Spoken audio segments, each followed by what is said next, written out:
안녕하세요. 사연 읽어주는 남녀입니다. 오늘도 와주셔서 감사드리며 그럼 오늘의 사연 바로 시작하겠습니다. 안녕하세요. 점점 더워지는 날씨에 잘들 지내고 계시나요? 저는 요즘처럼 더워질 시기가 되면 한 번쯤 생각나는 사건이 있습니다. 지금이야 다 지난 일이고 생각하면 웃음만 나지만 그때는 정말 제가 했던 결혼에 대한 회의감까지 들면서 많이 힘들었었어요. 저는 한국에서 태어났지만 한국에서 지낸 시간보다 다른 나라를 돌아다니면서 보낸 시간이 훨씬 더 많았던 이제는 30대에 들어선 여자입니다. 전 아주 어린 시절부터 전 세계를 돌아다니시는 부모님을 따라서 세계를 돌아다니면서 살았어요. 원래 저희 부모님들도 한국에서 일하셨지만 제가 초등학교를 졸업할 때쯤이 되자 그동안 하고 싶었던 일을 하시겠다면서 저에게도 함께 하자고 하셨거든요. 그렇게 전 세계를 다니다 보니 항상 부모님과 붙어 있는 건 좋았지만 음식 때문에 힘든 일이 참 많았습니다. 나라에 따라서 식재료도 다양했고 향신료도 다양했고 그러다 보니 우리나라 사람 입맛에 맞지 않는 음식들을 먹어야 할 때가 많았거든요. 부모님들은 음식이란 것이 배를 채우는 용도라고 생각하셨지만 저는 아니었습니다. 인생에서 가장 즐거운 시간은 먹는 시간, 그러니 무조건 맛있는 음식을 먹어야 한다고 생각했죠. 그래서 스스로 음식들을 만들어 먹고는 했습니다. 처음에는 제 배를 채우기 위해서 그러다가 부모님의 식사도 같이 일하는 분들의 식사도 챙길 수준이 되었죠. 그러다 보니 아주 어린 나이에 요리라는 것에 푹 빠져버렸습니다. 부모님이 일을 다니시는 곳들이 워낙 학교도 또래 아이들도 찾기 힘든 곳이었던 데다가 어린아이 혼자 외출하기도 위험한 곳이 많다 보니 그냥 집에서 그렇게 요리를 하면서 시간을 보냈던 것 같습니다. 그렇게 전 세계 식재료들을 접하고 먹어보고 요리하다 보니 일찌감치 요리 실력이 늘었고 그 덕분에 일찌감치 제 적성을 찾게 되었죠. 그런데 그러다 보니 상대적으로 학업에는 소홀하게 되더군요. 사실 학교란 곳 자체가 미래에 하고 싶은 일을 찾아가는 과정 중 하나라고 생각하기도 했고 워낙 여러 나라를 돌아다니다 보니 교육 과정이 달라 때맞춰 다니기도 쉽지 않았거든요. 그렇다고 공부를 아예 안 한 것은 아니었고 홈스쿨링으로 어느 정도 정규 과정을 따르긴 했지만 어쨌거나 한국식으로 본다면 저의 공식적인 학벌은 중졸이 되는 것이었죠. 그렇게 남들보다 조금은 일찍 부모님에게서 독립해서 일을 찾고 경력을 쌓기 시작했습니다. 제가 자리를 잡은 곳은 미국이었으니 아마도 그곳에서 한국 남자를 만난 것이 아니었다면 이 모든 것이 문제가 되지 않았을지도 모르겠어요. 안녕하세요. 혹시 한국 분이세요? 저 한국에서 온 유학생인데 여기서 일하시나 봐요. 한국 분이세요? 반갑네요. 그런데 이 근처에 학교가 있던가요? 사실은 며칠 전에 시험 끝나고 친구들하고 놀러 왔는데요. 다시 못 돌아가고 있는 중이에요. 왜요? 무슨 일 있으셨어요? 그쪽한테 반해서요. 번호 물어보려고 일주일째 매일 출근 중인데 차마 용기가 안 나서 이러고 있습니다. 그런데 내일까지는 학교에 복귀하지 않으면 제가 정말 큰일 나서요. 그러니까 제발 사람 하나 살린다 치고 번호 좀 주시면 안 될까요? 저는 그렇게 제가 일하던 레스토랑에 자주 오던 한국인 유학생인 남편에게 고백을 받았습니다. 평소에도 그런 식으로 접근하는 남자들은 꽤 있었지만 다 무시했었는데 그때는 왜인지 저도 이상하게 심장이 두근두근 하더라고요. 특별히 잘생기지도 특별히 멋지지도 특별하게 귀티가 나는 것도 아니었는데 참 희한하게 끌리더라고요.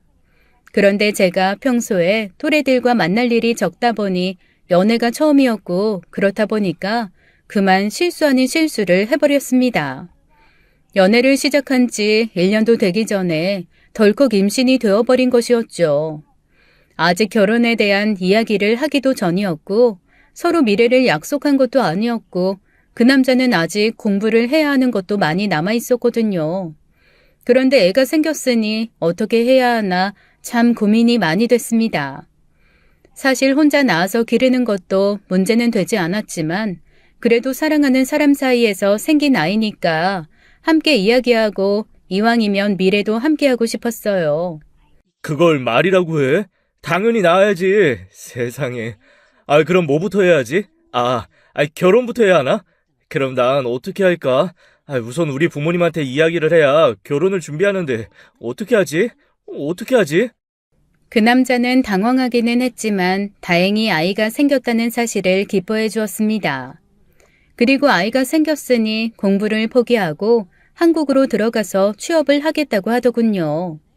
자신의 꿈을 위해 먼 타국 땅까지 와서 공부를 하고 있는 걸 텐데 저를 위해서 그리고 우리의 아이를 위해서 미련 없이 모든 것을 포기하겠다는 그 남자를 보니 제가 남자를 잘 골랐다는 확신이 들었습니다. 그래서 저도 그 남자를 따라 한국에 들어오는 일에 동의했어요. 제가 하는 일은 나라가 상관없으니 미국이 아니라도 할 수 있는 상황이기도 했고 임신을 한 뒤로는 유난히 심한 입덧 때문에 음식 냄새를 맡을 수가 없어서 일을 쉬고 있는 중이기도 했거든요. 그래서 저희는 오랜 상의 끝에 한국으로 돌아가 결혼을 하고 새 살림을 시작하기로 했죠. 그렇게 저는 그 남자와 비행기에 올랐고 한국으로 돌아왔습니다. 아주 핑크빛 미래를 꿈꾸면서 말이죠. 그런데 제가 너무 오랫동안 한국을 떠나 있었던 게 문제였을까요? 한국에 들어온 이후 저는 계속해서 전혀 예상하지 못했던 상황에 부딪히게 되었습니다. 무엇 하나 제 예상과는 맞아 떨어지지가 않더라고요. 미국에서 만났다고? 아니 공부하라고 보내놨더니 왜 거기서 연애를 해? 넌 얌전히 공부하던 우리 아들을 어떻게 꼬여낸 거니? 거기다 덜컥 임신까지? 넌 도대체 가정교육을 어떻게 받았으면 결혼 전에 덜컥 임신부터 해? 그리고 임신을 했으면 여자인 네가 알아서 했어야지. 왜 장래가 창창한 우리 아들 발목을 잡고 늘어져서 앞길을 막는 건데? 시어머니에 대한 저의 첫인상은 상당히 무례하다는 거였습니다. 저 사람은 왜 나에게 저렇게 개인적인 질문을 아무렇지 않게 하지? 너무 무례한 거 아닌가? 지금 생각하면 엄청난 문화 충격이었던 것 같습니다. 저희 시어머니가 되실 분은 손주가 생겼다는 말에 기뻐하기는커녕 울고불고 난리를 치시더군요. 저는 아들의 공부를 방해한 천하의 악녀였고 저의 소중한 아이는 아들 인생 앞에 놓인 장애물이었어요. 너는 그래서 무슨 일을 하는 거니? 우리 아들은 어떻게 만난 건데? 저는 레스토랑에서 일했어요. 이 사람이 거기 왔다가 저한테 번호를 물어봐서. 식당? 너 지금 식당에서 일한다고 하는 거냐? 세상에, 설마 너 대학은 어디 나왔니? 한국에서 나왔니? 아니면 미국에서 나온 거야? 하버드? 예일? 스탠포드? 저 대학 안 다녔는데요. 대학을 안 다녔어? 왜? 너 공부 못했니? 대학에 갈 필요를 못 느껴서요. 더 정확히는 학교의 필요성을 못 느끼기도 했고 사실 일을 워낙 일찍 시작해서요. 제가 10대에 일을 시작했거든요. 그게 무슨 소리야? 너 그럼 고등학교도 안 다니고 일했다는 거야? 너 날라리였니? 아니면 깡패야 뭐야? 아니면 집안이 그렇게 힘들었어? 도대체 왜 고등학교도 안 다녔다는 거야? 그거야 하고 싶은 일이 있으니. 아이고 하나님 부처님 천지신명님 이게 무슨 날벼락입니까? 내가 우리 아들 뒷바라지 하느라 무슨 꼴을 보면서도 버텼는데 어디 저런 여우 같은 년한테 홀랑 넘어가서는 이렇게 나를 배신할 수가 있어? 네가 어떻게 나한테 이런 꼴을 보여? 워낙 아들에 대한 기대가 컸던 분이시라 충격도 크셨던 건가? 저는 그 상황이 전혀 이해가 가지 않았지만 그래도 이해를 해보려고 했어요. 하지만 그건 제가 노력한다고 될 일이 아니었습니다. 솔직히 그때 그런 시어머니가 너무나 이상했어요. 아니 정확히는 한국의 가족관계가 미친 것 같았죠. 저는 남자와 여자가 결혼하는데 부모님의 역할이 그렇게 크다는 것 자체를 이해할 수가 없었거든요. 그냥 아들이 결혼할 여자니까 내가 같이 살 남자의 부모니까 어쨌든 가족이란 이름으로 묶이게 될 거니까 인사를 하러 간 것이었지 우리 사이를 허락받으러 간 것이 아니었습니다. 저희는 이미 부부가 되기로 약속을 했고 아이를 낳아 가정을 꾸리기로 계획도 다 끝난 상황이었으니까요. 그러니 제가 마음에 들지 않는다며 알아눕는 시어머니도 그런 시어머니를 보고 안절부절 못하는 남자도 이상하고 하여튼 전부 이상한 것 투성이었습니다. 거기다 시어머니는 제가 학교에 다니지 않았다는 것을 정말 끔찍하게 생각하셨어요. 시어머니 기준에서 학교를, 그것도 고등학교를 다니지 않았다는 것은 있을 수 없는 일이었습니다.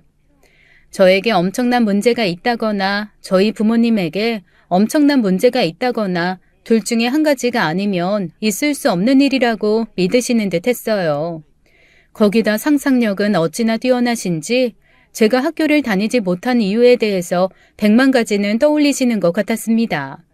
어머님 상상 속에서 저는 왕따 가해자였고 왕따 피해자였고 사회 부적응자였고 때로는 불량 학생이거나 머리가 학교 수업을 따라갈 수 없는 바보기도 했어요. 니네 부모님은 정말 이상한 사람들이구나. 어떻게 애가 학교에 가지 않는다는데 내버려 둘 수가 있니? 아무리 먹고 사는 게 힘들어도 자식 교육은 놓는 게 아닌데. 니네 부모님은 안 봐도 뻔해. 얼마나 무식하고 상식이 없는 사람들일지. 나중에는 저희 부모님까지 단정적으로 말하면서 험담을 하는데 이 사람이 진짜 미쳤나라는 생각이 들 정도였습니다. 물론 거기에 제가 아무리 이야기를 해도 소용이 없었어요. 정말 벽에 대고 말하는 게 이런 건가 싶은 느낌이었습니다. 거기다 제가 지금 부모님과 연락이 닿지 않아 임신한 것도 알리지 못했고 그러니 결혼식은 아이를 낳고 부모님과 연락이 닿은 후에 하고 싶다고 하자 정말 세상이 무너지는 듯한 표정을 지으시더군요. 내 이럴 줄 알았다. 콩가루 집안일 줄 알았어. 하긴 부모가 신경을 안 쓰고 버려뒀으니 네가 이렇게 자랐겠지. 아이고 내 팔자야. 아이고. 제가 도대체 어떻게 자랐다는 건지 물어보고 싶을 정도였지만 답을 듣는다고 제가 이해할 수 있을 것 같지도 않았습니다. 남편도 그런 시어머니를 보면서 부끄러운 듯 저에게 사과를 하면서 자기가 더 잘하겠으니 시어머니를 이해해달라고 부탁했어요. 시어머니는 옛날 분이시고 자신에 대한 기대가 커서 그런 것이니 절대 나쁜 분은 아니시고 시간이 지나면 저의 장점을 잘 알아줄 것이라고요. 저는 또 어리석게 그걸 그냥 수긍해 버렸습니다.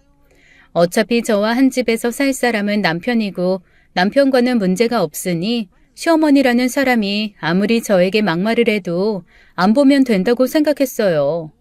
그게 얼마나 큰 오산이었는지요. 우리 엄마 말은 거칠게 해도 속은 안 그러셔. 자기 배도 나왔고 오랜만에 한국에 와서 적응도 힘들 텐데 지금 결혼식 준비까지 하면 자기가 너무 힘들 거 알고 걱정해 주시는 거야. 혹시라도 오해하고 마음 상하고 그러는 거 아니지? 남편은 어떻게 봐도 시어머니가 저를 너무 싫어하며 하는 말들도 무조건 겉으로만 저러시는 거다. 속은 따뜻한 분이다. 지금은 처음이라 그렇다. 시간이 해결해 줄 거다 하며 포장하는 남편을 보니 참 별로라는 생각이 들더군요. 괜히 한국에 들어왔나? 이 남자와 정말 평생을 함께할 수 있을까?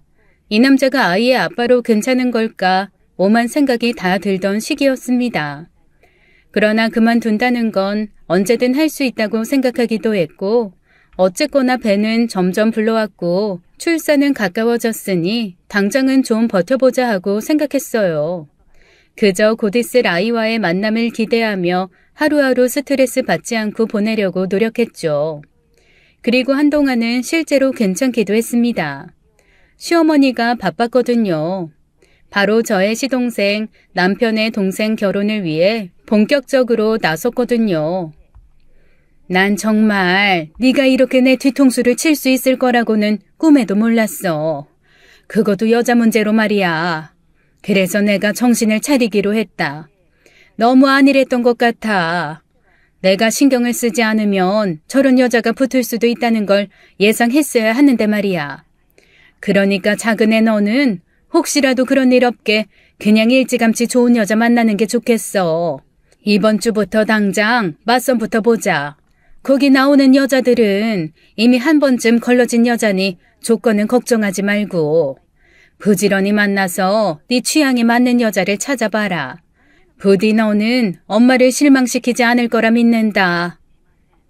시어머니는 시동생도 저처럼 조건이 엉망인 여자를 데려오면 큰일이라면서 조건이 좋은 여자들과 줄줄이 맞선 약속을 잡아놓으시는 등 의욕적으로 나서셨습니다.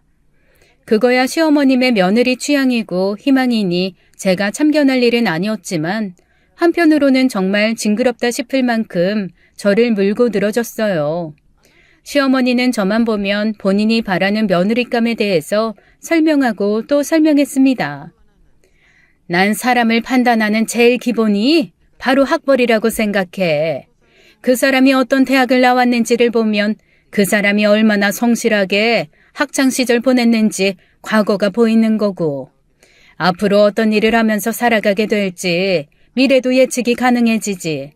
거기다 여자는 특히 학벌이 중요해. 애들 머리는 엄마 머리 닮는다는데 이제 니들은 어쩔 거냐? 혹시라도 아빠 닮아서 머리가 좋아도 문제일 거다. 애들이 커서 왜 엄마는 고등학교도 못 나왔어요? 엄마는 왜 이렇게 바보예요? 이러면 니들은 뭐라고 할 거니? 내가 그 상상만 해도 어지럽다. 지금이야 서로 좋으니까 그 뱃속의 아이가 니들 맘대로 될 것 같겠지만 이제 그 애가 커서 너를 무시하는 걸 경험해봐야 그래서 내가 그런 말 했구나 할 거다. 저라면 저렇게 조건을 맞춰서 매주 다른 사람을 만나서 서로를 탐색하고 비교하다 보면 자괴감이라도 들 것 같은데 다행인지 시동생은 시어머니와 의견이 아주 잘 맞는 것 같았습니다. 엄마도 별 걱정을 다 하네. 당연히 나는 학벌을 포함한 모든 조건이 완벽한 여자라고 결혼할 거야. 설마 내가 형처럼 여자 얼굴만 보고 데리고 와서 엄마 쓰러지게 하겠어? 나는 그런 멍청한 짓은 하지 않을 거야. 걱정 마.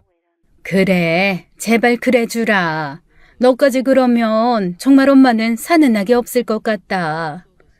저는 졸지에 시어머니의 삶의 의욕마저 뺏어간 며느리가 되었더군요. 듣고 있으면 화가 났지만 그래도 제가 사랑하는 남편의 엄마였고 제가 낳은 아이의 할머니가 될 사람이니 그럼에도 가능하면 사이좋게 지내고 싶었어요. 그렇기 때문에 일할 때는 한성질 한다고 유명하다는 저였지만 참 많이 참았습니다. 저와 일했던 사람들이 봤다면 아주 쓰러질 법한 모습이었죠. 그나마 그런 자리가 몇 번이고 계속되니 남편도 조금은 제 눈치를 보기 시작하더군요. 미안해. 우리 엄마가 좀 속물적인 거 알고 있었는데 그래도 당신한테 이렇게 할 줄은 몰랐다. 그래도 첫 손주를 품은 며느리한테 어떻게 이럴 수 있는지 모르겠네. 정말 엄마가 너무 실망스러워서 부끄럽고 창피하다. 당분간은 엄마 연락도 받지 말고 좀 거리 둬보자. 결국 남편이 먼저 결정을 내렸습니다. 저에게 아예 시어머니의 연락을 받지 말라고 제 전화에서 시어머니의 번호를 차단해버렸거든요. 그러나 남편은 시어머니의 행동력을 무시한 거였죠. 제가 시어머니의 연락을 받지도 않고 불러도 가지 않자 시어머니는 직접 저희 집을 찾아와서 배를 눌렀습니다. 세상에, 너 살아있었구나. 나는 너 죽었을까봐 걱정돼서 와봤다. 적어도 손가락은 부러진 거지? 아니면 감히 시어머니 연락을 씹는 게 말이 되니? 역시 배운 게 없어서 그런가? 왜 이렇게 못 배운 티를 내는 거니? 집 앞으로 와서 미친 듯이 배를 눌러대는 시어머니를 모른 척 할 수가 없으니 할 수 없이 문을 열고 들어오시라고 하면 남편도 없겠다 더욱 거침없이 질러댔습니다. 너는 집안 꼴이 이게 뭐니? 우리 아들이 벌어오는 돈으로 편하게 놀고 먹을 거면 최소한 살림이라도 잘해야 하는 거 아니니? 남편이 입덧한다고 위해주니까 엄살만 늘어나서는. 너 입덧도 다 어리광이야. 정신력으로 이겨내야지. 바닥에 머리카락이 굴러다니고 냉장고에는 유통기한 지난 음식이 넘쳐나고 내가 정말 이런 꼴 보려고 아들을 그 정성으로 키운 게 아닌데 정말 이게 무슨 악몽인지 모르겠다. 그렇게 하루가 멀다 하고 시어머니의 방문을 받다 보니 집이란 공간이 쉴 수 있는 공간이 아니게 느껴지더라고요. 그러니 어쩌겠어요. 항복을 해야죠. 그 후로는 시어머니가 연락하면 바로 받았고 부르시면 그냥 찾아갔습니다. 최소한 제 영역으로는 들어오게 하고 싶지 않았거든요.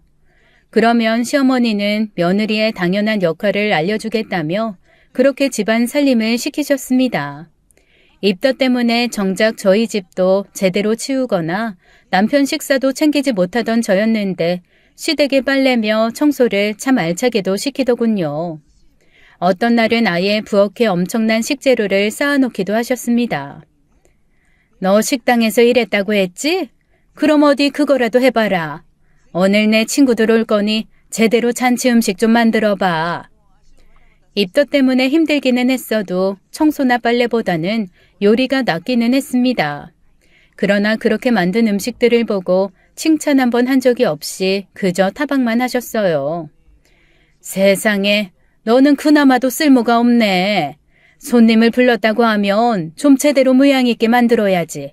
어디 이따위 걸 만들어서 날 창피 주려고 하니? 하긴 내가 너한테 뭘 기대하니. 아유, 재료만 아깝게 됐네. 그러나 그러면서도 매번 저에게 요리를 시키셨고 그러다 시어머님이 초대한 손님들과 제가 마주치기라도 하면 아줌마, 음식 준비 다 끝났으면 얼른 가보세요. 라며 저를 쫓아내더군요. 제가 며느리라는 것을 소개시키기가 싫은 것이었는지 아니면 결혼식을 하지 않고 살고 있으니 아예 며느리가 없는 척 하고 싶었던 것인지 정확하게는 모르겠으나 그렇게 저를 출장 요리사라도 되는 것처럼 속이면서 쫓아냈고 그러면 오히려 손님들이 저를 안쓰러워 하더군요. 세상에 저렇게 배가 불러서도 이런 일을 하러 다니네. 안 됐다. 얘, 팁 좀 챙겨드려라. 아줌마, 고생 많았어요. 힘들어도 좋은 날 올 테니까 힘내요. 그런 날은 어이가 없었지만 정말 싸우고 싶지도 않았습니다. 아니, 더 정확히는 상대하고 싶지도 않았어요. 그렇게 제 마음속에서 시어머니와의 거리를 점점 벌려가고 있었습니다. 그러나 그렇게 싫은 상황에서 몸을 움직이니 결국 탈이 나더라고요. 그날도 시어머니에게 불려가서 음식을 하고 있었어요. 그날따라 아침부터 몸이 좋지 않아서 정말 가고 싶지 않았는데 정말 중요한 손님이라면서 난리를 쳐서 할 수 없이 시댁으로 향했습니다. 재료를 손질하다 보니 뭔가 배가 땡기기 시작했고 이대로는 위험하다는 생각이 들었어요. 그래서 남편에게 연락한 뒤 병원으로 가려고 하는데 시어머니가 저를 못 가게 막으시더군요. 손님들이 올 시간이 됐는데 이렇게 가면 어떻게 하냐면서요. 오늘은 그냥 시켜서 드시라고 하면서 가려는데 어떻게 손님을 초대하고 배달 음식을 대접하냐면서 병원을 가더라도 음식은 다 해놓고 가라고 온몸으로 막으셨습니다. 배는 점점 땡겨와서 식은땀까지 나는데 귀를 터주지는 않고 아직 진통이 오면 안 되는 8개월 차라 불안하기는 하고 결국 저는 정신을 잃고 쓰러졌어요. 나중에 들으니 남편이 도착해서 앰뷸런스를 부를 때까지도 시어머니는 쉬하지 말라면서 저를 흔들어 깨우려고 하고 있었다더군요. 다행히 바로 병원으로 가서 그런지 조산을 하지는 않았지만 의사가 몸 상태가 너무 나쁘다며 절대 무리하면 안 된다고 신신당부를 했고 저와 남편은 차라리 시어머니가 부르지 못하도록 병원에 입원해 있다가 아이를 낳는 게 좋겠다고 결정했습니다. 병원에서의 시간은 답답하기는 했지만 시어머니를 보지 않으니 살 것 같았어요. 물론 시어머니는 병원까지 쫓아와서 잔소리를 하고 싶어 했지만 병원에서 남편 외에 보호자는 안 된다며 막아주시는 덕에 평화로운 시간을 보낼 수 있었죠. 그런데 그렇게 누워있는 시간이 많아지다 보니 생각도 많아지더군요. 나는 왜 시어머니를 피해서 입원까지 해야 하는지, 내가 어디까지 맞춰줘야 하는 건지, 이게 정말 맞는 관계인 것인지 말입니다. 저는 시어머니 때문에 힘들고 시어머니는 제가 마음에 들지 않아 어쩔 줄 몰라 하고 그럼 그 사이에서 남편은 속상해하고 시어머니와 싸우고 이것의 반복이다 보니 나만 없으면 시어머니와 남편은 싸울 일도 없을 텐데 내가 잘못하고 있는 건가? 그냥 빠져줘야 하는 건가 하는 생각까지 들 때도 있었습니다. 그런데 그렇게 병원에 있다 보니 같은 병실을 쓰는 산모들과 친해지게 되었고 그분들을 통해서 한국의 시어머니를 대하는 방법을 배울 수 있게 되었어요. 우선 시어머니가 뭐라고 하면 그냥 듣지를 마. 그냥 머릿속으로 딴 생각해. 그러다가 말이 좀 끊기는 것 같다? 그러면 호응을 해.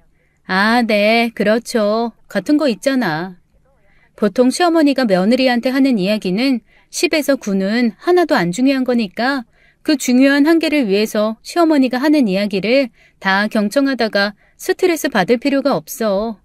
혹시 입을 다물게 하고 싶으면 그냥 네 어머님, 어머님이 맞으세요. 그러면 돼. 그런데 우리나라 시어머니들은 원래 다 그래. 자기 시어머니면 특별히 그런 거 아니야. 다 그냥 그래. 다 며느리 못 잡아먹어서 안달이야. 그러니까 와 우리 시어머니 왜 저러지? 그런 거 고민하지 마. 내가 잘하면 될까? 그것도 고민하지 마. 자기가 어떻게 해도 변하지 않아. 그냥 시어머니들은 그냥 그래. 도저히 이해할 수 없는 논리지만 그게 한국식 시어머니와 며느리의 관계고 다들 저렇게 생각한다고 하니 오히려 마음이 편해지더군요. 모든 평화가 마음에서 온다더니 정말 그렇게 마음을 바꾸니 편하더라고요. 너는 떠들어라 나는 안 들으련다 라는 마음가짐으로 시어머니의 이야기를 귀담아 듣지 않기 시작한 것이죠. 그렇게 2달의 시간이 지나고 저는 아이를 출산하게 되었습니다.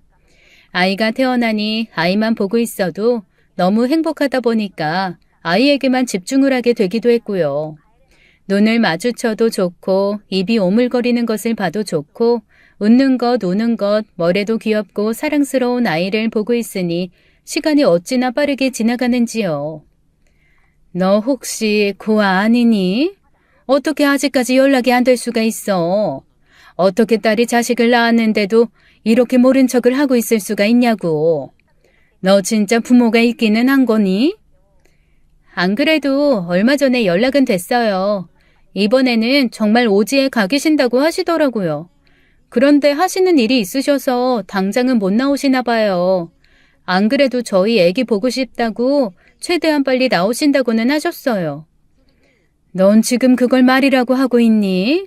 요즘 같은 세상에 아무리 오지라고 해도 연락 안 되는 곳이 어딨고 아무리 일이 중요해도 딸 자식이 출산하는 것보다 중요한 일이 어딨어? 너 다 거짓말이지? 너 엄마 아빠 없지? 맞지? 네가 귀신을 속여라. 나는 못 속인다. 그게 아니라 그거 아니면 혹시 니네 부모님 범죄자니? 어디 누구한테 쫓기는 거야? 그래서 연락도 못하고 한국도 못 들어오는 거지? 그런 거지? 그런 거 아니에요. 저희 부모님이 자리를 비우시면 같이 일하시는 분들이 너무 힘들어지시니까 갑작스럽게 자리를 못 비우시는 거예요. 그래도 지금은 매일 통화하고 있으니까 괜찮아요. 괜찮긴 뭐가 괜찮니? 내가 정말 어쩌다가 이런 꼴을 보니? 며느리는 중학교밖에 못 나온 반푼이에 사돈이라고는 범죄자고. 그런 거 아니라니까요. 지금 저희 부모님이 됐다. 네가 지금 무슨 말을 해도 나는 못 믿는다. 네가 얼마나 혓바닥을 잘 놀려서 우리 아들을 속였는지 몰라도 나는 어림도 없어. 또 제 말은 다 끊어먹고 혼자서 상상하고 저희 친정 부모님 욕까지 하는 시어머니를 보고 있으니 짜증이 머리끝까지 올라오며 울컥했어요. 하지만 한국 시어머니는 다 그렇다는 충고를 떠올리며 그래 뭘 스트레스 받으며 설명을 하냐 싶더라고요. 네, 생각하고 싶은 대로 생각하세요. 그냥 그렇게 다시 마음을 비웠습니다. 그런데 그런 저의 포기를 시어머니는 항복으로 이해하신 것 같더군요. 너는 좋겠다. 배운 것도 없고 능력도 없는 거렁뱅이가 임신공격으로 우리 아들같이 능력 있는 남자 꼬셨으니 팔자 제대로 핀 거지. 그런데 너는 언제까지 놀 거니? 이제 입덧 핑계도 안 되니까 너도 나가서 돈을 벌어야 할 거 아냐. 아직 아이 100일도 안 됐는데요. 아무래도 아이가 돌은 돼야 새로 일을 구하지 싶어요. 또 핑계는 애가 돌 된다고 네가 일할 것 같아? 나는 아닐 것 같은데. 나는 네가 우리 아들 등골 빼면서 집에서 노는 거 절대 못 보니까 그런 건 꿈도 꾸지 마라. 그래서 내가 친구한테 부탁했더니 특별히 널 써주겠다고 하더라. 내 친구가 얼마 전에 순대국밥집을 하나 오픈했는데 마침 주방 아줌마가 필요하다고 하더라고. 점심시간 바쁠 때 나가서 하루 5시간씩만 일하면 100만 원씩 월급 준다고 하니까 그 시간에는 애 어린이집에 맡기고 가서 일해. 어머님, 제가 순대국밥을 좋아하기는 하는데요. 제 전공 요리는 한식이 아니라서요. 그리고 아직 애를 어린이집에 보낼 생각도 없어요. 걱정해 주셔서 감사합니다. 그런데 일은 제가 구하고 싶을 때 제가 구할게요. 그리고 제가 벌어놓은 것도 있어서 다행히 아직은 그 사람한테 손 안 벌리고 있으니까 걱정하실 거 없으세요. 설사 제가 돈을 못 번다고 해도 저희는 한 가족인데 같이 벌어서 같이 쓸 수도 있죠. 이것 봐. 본색을 드러내는 거 봐라. 배운 게 없으니 염치도 없지. 어디 우리 아들한테 기생을 하려고 해? 내가 그 꼴 두고 볼 것 같아? 네, 어머님. 그런데 그건 저희가 알아서 할게요. 걱정해 주셔서 감사해요. 사람이 적응의 동물이라고 했던가요? 저도 어느새 시어머니에게 적응을 했는지 이상한 곳에 최저시급도 안 되는 일당으로 취직시키려고 하는 것도 한 귀로 듣고 한 귀로 흘릴 정도의 내공이 쌓이더군요. 그런데 문제는 시댁 쪽도 전력을 보강했다는 것이었습니다. 바로 시동생이 그동안의 노력의 성과를 보이며 드디어 결혼할 여자를 결정하고 집으로 인사를 데리고 온 것이었어요. 그래, 내가 이제 드디어 제대로 며느리다운 며느리를 보는구나.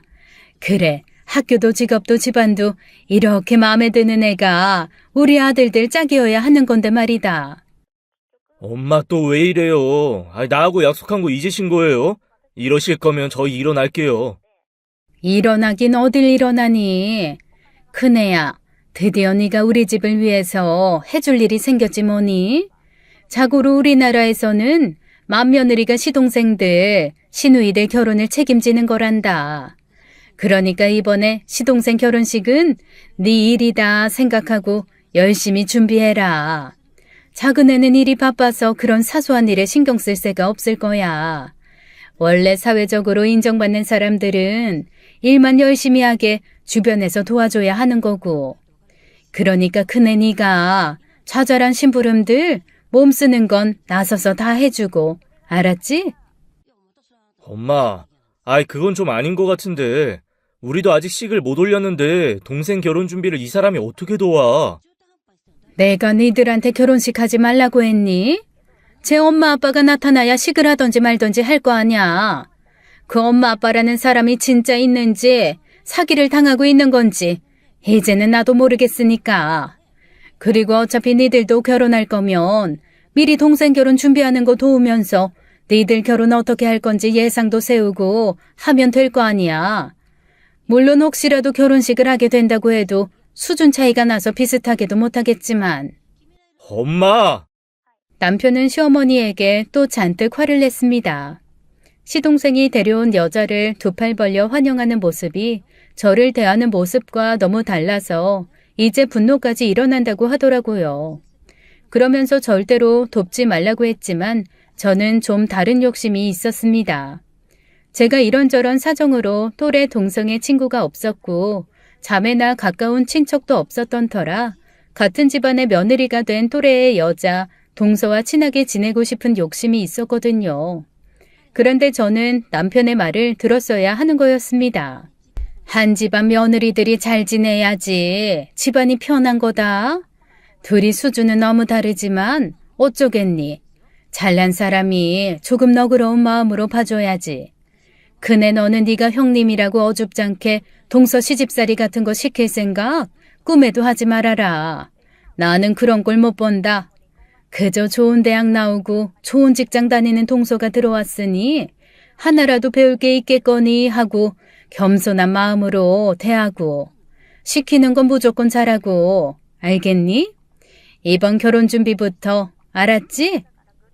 어머, 아무리 그래도 제가 어떻게 형님한테 그래요. 형님도 걱정하지 마세요. 제가 손아래 사람으로서 잘할게요. 그래도 결혼 준비를 좀 도와주시면 감사하긴 할 것 같아요. 제가 아무래도 일도 하면서 결혼 준비하다 보니까 버겁긴 하네요. 멀쩡한 대학 나와서 회사 다니면서 결혼 준비가 어디 쉽겠니? 다 그게 네가 인정받아서 그런 거 아니겠어. 좋은 대학 나와서 좋은 직장 다니는 사람은 자기가 할 일이 있는 거고 집에서 노는 사람이 있으니까 그 손도 빌리고 그러는 거지. 가족이 될 사람이니 좋게 좋게 도와주면 그 마음을 알아주겠지. 그리고 결혼식 준비라는 게 어떤 건지 미국에서도 경험해 본 적이 없으니 이번 기회에 한국 결혼식에 대해서 봐두면 내가 결혼할 때도 도움이 되겠지 하는 마음도 있었어요. 그리고 내가 도와주면 저 사람도 내가 결혼할 때 도움이 되겠지. 뭐 그런 여러 가지 마음도 있었고요. 그러나 사람은 적응의 동물이죠. 처음에는 그래도 조심하는 것 같던 동서될 사람도 어느 순간 저를 점점 편하게 생각하는 것 같더니 어느 순간에는 정말 자기가 만만하게 심부름을 시켜도 되는 그런 사람이라고 여기는 듯 했습니다. 형님, 어제 찾아오신 한복 그거 어떻게 된 거예요? 제가 구김없게 잘 들고 오시라고 했잖아요. 그런데 이거 주름 졌잖아요. 이거 내일 스튜디오 촬영인데 어떻게 하실 거예요? 택시 타신 거죠? 그러니까 접혔죠. 제가 서서 버스 타시라고 했잖아요. 아니 도대체 왜 이렇게 말귀를 못 알아들으세요? 동서, 지금 선 세게 넘네?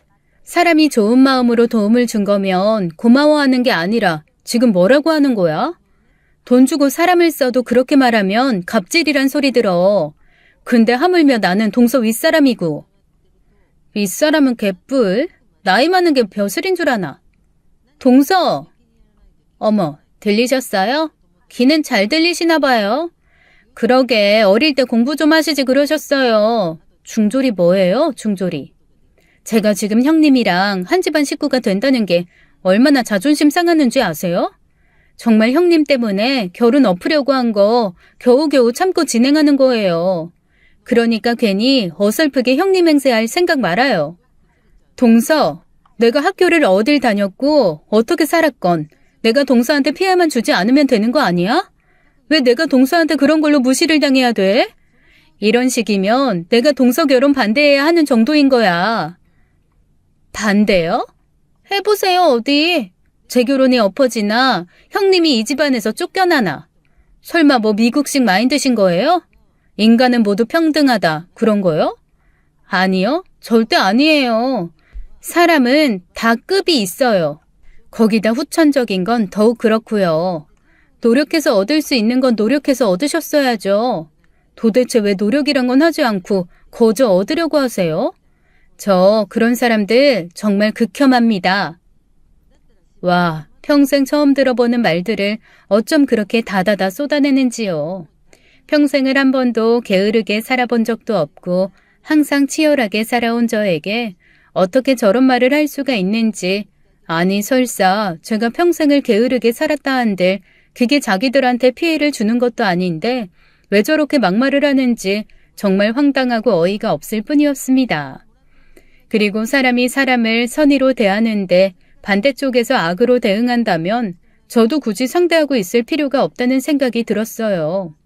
그래서 저는 시어머니 말고 동서도 최대한 부딪히지 말고 살아야겠구나 생각했고 제 남편도 그런 제 의견에 적극 동조해 주었습니다. 그러나 아무리 피하려고 해도 가끔씩 어쩔 수 없이 마주쳐야 하는 집안 행사가 있을 수밖에 없었어요.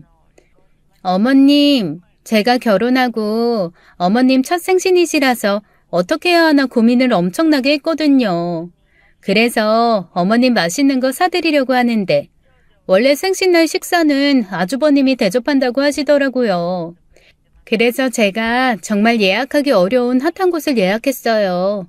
호텔 뷔페인데 실력 있는 셰프에 잘 나가는 요리사들도 많은 곳이래요.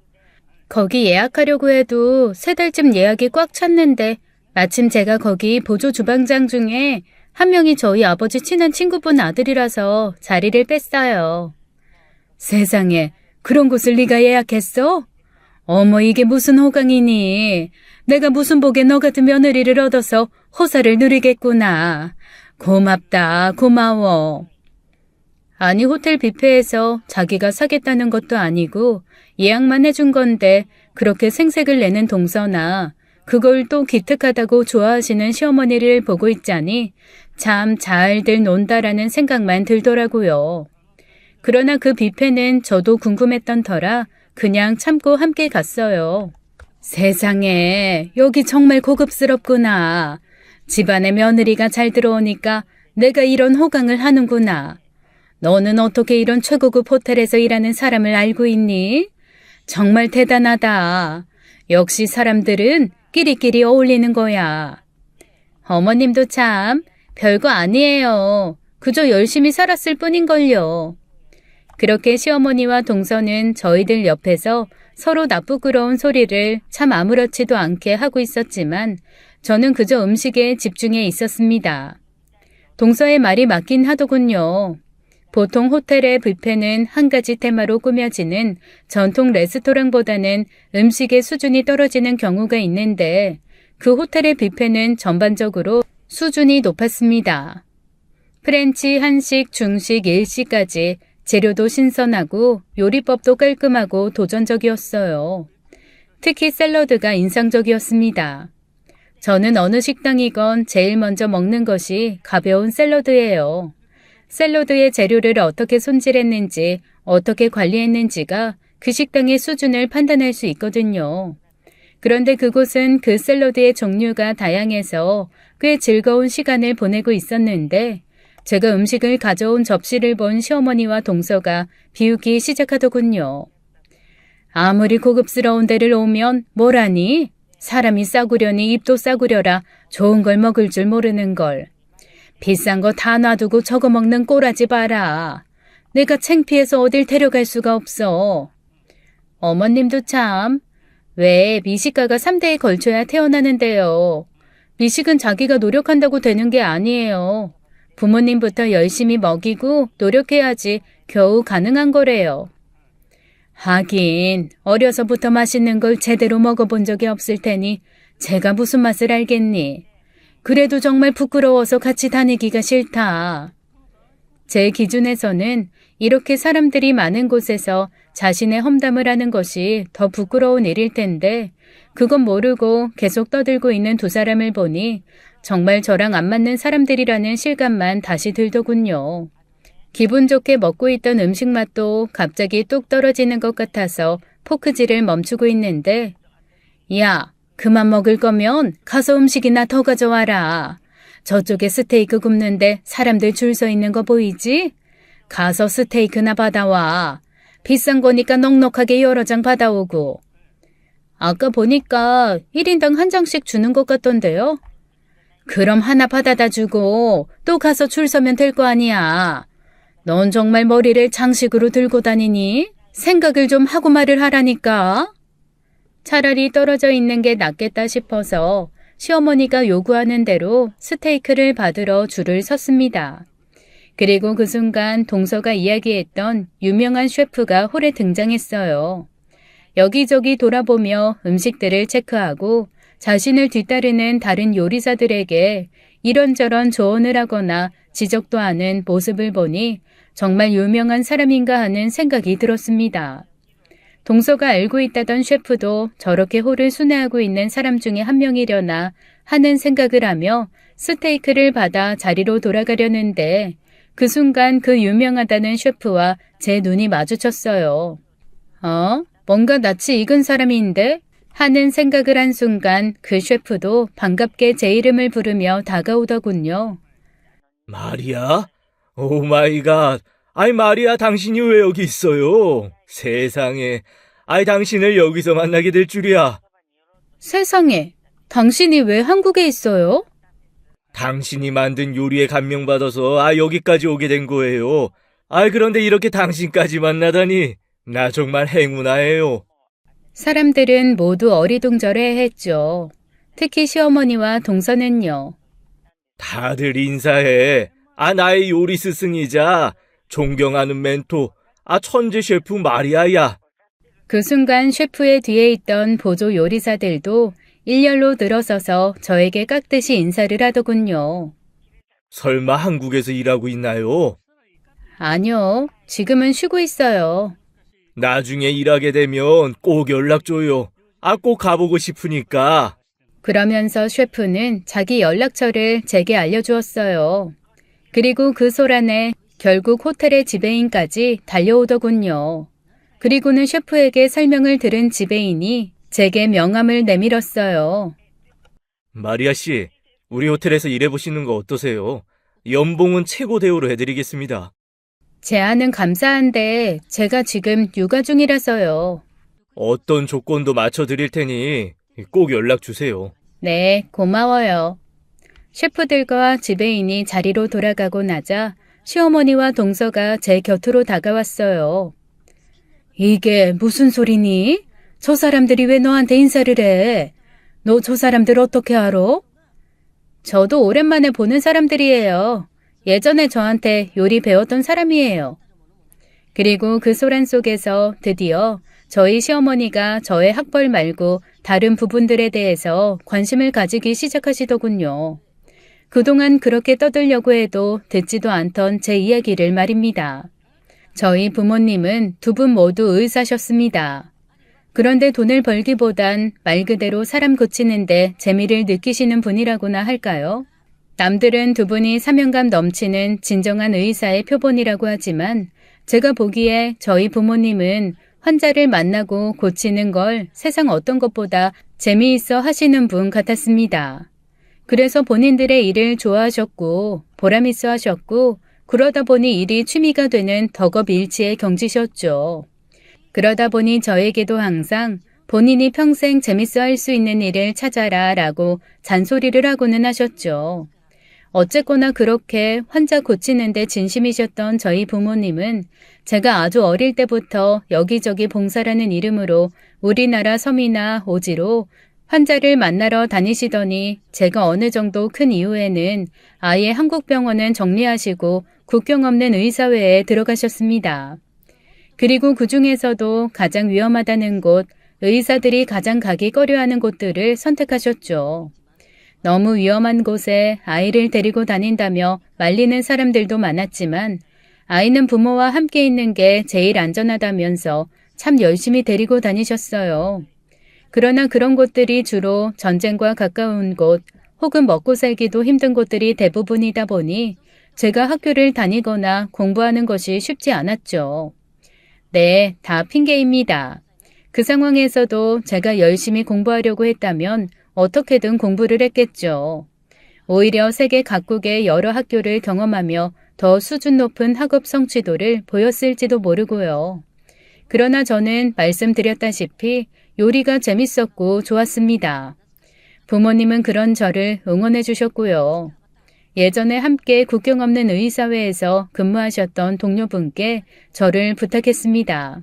그래서 저는 그분이 계신 곳에 호텔 조리학교를 다니다가 제 실력을 테스트하고 싶어 나갔던 호텔 요리 경연대회에서 우승을 하며 바로 일을 시작하게 되었어요. 그게 17살이었죠. 그래서 저는 한국 나이로 17살이 되는 해부터 호텔 주방에서 일을 하게 되었습니다. 다행히 칼을 쓰는 솜씨가 좋다는 평가를 받았는데 부모님들은 그게 본인들을 닮은 거라고 하세요. 의사가 환자를 위해서 칼을 드는 것과 요리사가 손님을 위해 칼을 드는 것이 결국 같은 것이라면서요. 그 후로 10년 동안 정말 몸이 부서져라 일을 했습니다. 그만큼 재미도 있었고 좋은 사람들도 많이 만났지만 워낙 주방에만 박혀 있어서 그런가 사실 사회성은 좀 떨어지는 편이었던 것 같아요. 연애도 제대로 못 해봤고 친구도 제대로 사귀지 못했거든요. 그래서 저에게 적극적으로 다가와주는 남편에게 호감을 느꼈고 좀 쉽게 사랑에 빠진 것도 인정합니다. 그리고 시어머니나 동서의 막장 행각에 대처하는 게 어리숙했고 그러다 보니 점점 더 만만하게 보고 더 막말을 하고 뭐 그런 악순환이었던 거죠. 뭐야? 그럼 니네 부모님이 의사라고? 진짜? 그리고 너는 미국에서 호텔 조리학교 다닌 거면 그냥 중졸이 아니잖아. 중졸은 맞죠. 일반 학교가 아니라서 우리나라에선 학교로 인정을 받지 못하거든요. 뒤늦게 모든 사실을 알게 된 시어머님과 동서는 말 그대로 경악하더군요. 그동안 제 말을 정말 하나도 믿지 않고 계신 거였어요.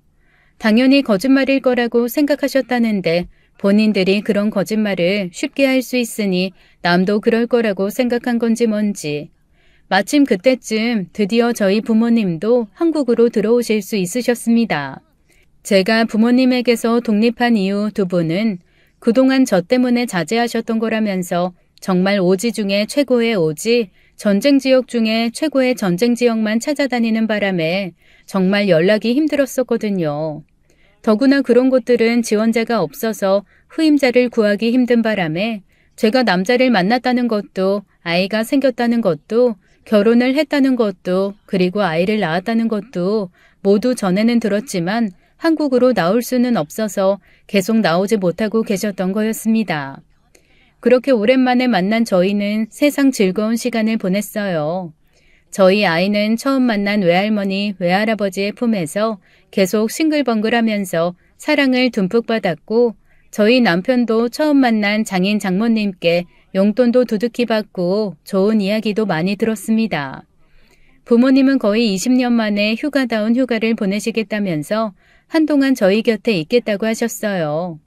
다시 일을 시작하신다고 해도 본인들 나이가 있으셔서 이제는 외국으로 나가기는 무리일 것 같아 어디 조용한 무인촌이나 섬으로 가서 병원을 차리시고 싶다고 하시는데 그 전에 의대 동기들과 지인들의 부탁으로 간간히 수술을 하러 가시거나 강의를 가시면서 시간을 보내고 계시죠. 그러면서 저희 아이를 봐주셨고 그 덕분에 저는 마음 편하게 다시 일을 시작하게 되었습니다. 사실 더 아이 곁에 있고 싶은 마음이 있었지만 호텔 지배인이 매일같이 집으로 찾아와서는 조르는 바람에 예정보다 일찍 복귀한 게 사실이었죠. 하지만 역시 저는 주방 체질인지 정작 일을 시작하니 너무 즐겁더라고요. 그리고 신기할 정도로 시댁의 막말이 뚝 끊겼습니다. 저는 여전히 같은 사람이고 제가 중졸이라는 조건도 식당에서 일한다는 것도 변하지 않았지만 저를 보는 시어머니와 동서의 시선이 바뀐 게 이유라면 이유겠죠. 그 모습을 보니 제 기대도 아예 사라진 듯합니다. 그렇게 진정으로 마음을 비우고 기대도 버리니 덕분에 하루하루가 편하고 즐거워요. 저는 그래서 주변에서 저처럼 시댁 때문에 힘들어하는 사람들을 보면 노력하지 말라고 합니다. 어차피 변해야 하는 건 본인이 아니라 자신을 함부로 보는 상대라고 말해주면서요. 그러니 혹시나 지금 이 순간 자신을 함부로 대해서 스트레스 받고 계신 분이 계시다면 똑같은 말을 해드리고 싶었습니다. 나를 좋아하지 않는 사람들 때문에 힘들어하기보다 날 좋아하는 사람들 틈에서 내가 좋아하는 일을 하면서 행복하게 지내는 게 본인과 시간을 소중하게 지킬 수 있는 방법이거든요. 지금까지 사연 읽어주는 남녀였습니다. 끝까지 시청해주신 여러분 감사드리며 저희는 다음 사연으로 돌아올게요. 감사합니다. はい、ご兄弟おります。奥さんはいないです。と、この男性は兄弟はいたわけですね。はい、おりました。はい。兄弟と子供がいたわけ。子供いないです。子供はいなかったの。はい。はい、はい。わかりました。それで、はい。あなたには請求権がないと言われた。はい。